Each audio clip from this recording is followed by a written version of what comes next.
കൊല്ലം മയ്യനാട് വളർത്തുനായെ ഉപദ്രവിക്കുന്നതിനെ ചോദ്യം ചെയ്ത ഗൃഹനാഥനെ കുത്തിപ്പരിക്കേൽപ്പിച്ചു. പ്രതിപിടിയിൽ മയ്യനാട് സ്വദേശി കബീർ കുട്ടിയെ കുത്തിപ്പരിക്കേൽപ്പിച്ച കേസിൽ മയ്യനാട് സ്വദേശി രാജീവാണ് അറസ്റ്റിലായത്. സ്വന്തം വീട്ടിൽ വളർത്തുന്ന 2 നായ്ക്കളെ രാജീവ് ആക്രമിക്കുന്നതിന് പതിവായിരുന്നു. ഇത് സമീപവാസിയ കബീർ കുട്ടിയെ ചോദ്യം ചെയ്തു. ഇതാണ് പ്രകോപനത്തിന് കാരണമായത്. ഇവരുമായി മനോജ് ചേരുകയാണ്. മനോജ്, ഈ പ്രതി ഇപ്പോൾ അറസ്റ്റിലായിരിക്കുകയാണ്. മറ്റു വിശദാംശങ്ങൾ കൂടി.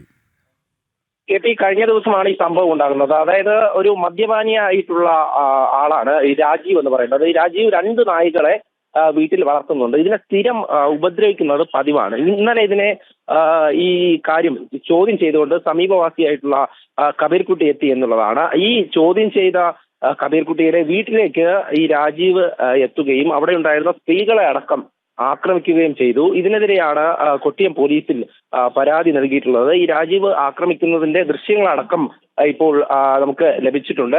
ആ ദൃശ്യങ്ങളിൽ വ്യക്തമാണ് ആ വീട്ടിലേക്ക് എത്തി രാജീവ് അവരെ അസഭ്യം പറയുന്നതും പിന്നീട് ആക്രമിക്കുന്നതും. എന്തായാലും ഈ കയ്യിൽ വെട്ടുകത്തിയുമായി വന്ന് രാജീവ് ഈ കബീർ കുട്ടിയെ കുത്തുകയായിരുന്നു. ഈ ആഴത്തിൽ പരിക്കേറ്റ കബീർ കുട്ടിയെ കൊല്ലത്തെ തന്നെ സ്വകാര്യ ആശുപത്രിയിൽ പ്രവേശിപ്പിച്ചു. തുടർന്നാണ് പോലീസ് എത്തി തുടർ നടപടികൾ സ്വീകരിച്ചത്. അതായത് ഈ മയ്യനാട് റെയിൽവേ ഗേറ്റിന് സമീപത്ത് നിന്ന് ഈ പ്രതിയെ പിടികൂടുകയും തുടർന്ന് അറസ്റ്റ് രേഖപ്പെടുത്തുകയും ചെയ്തു. വൈദ്യപരിശോധനയ്ക്ക് ശേഷം ഈ പ്രതിയെ കോടതിയിൽ ഹാജരാക്കി റിമാൻഡ് ചെയ്തിട്ടുണ്ട്.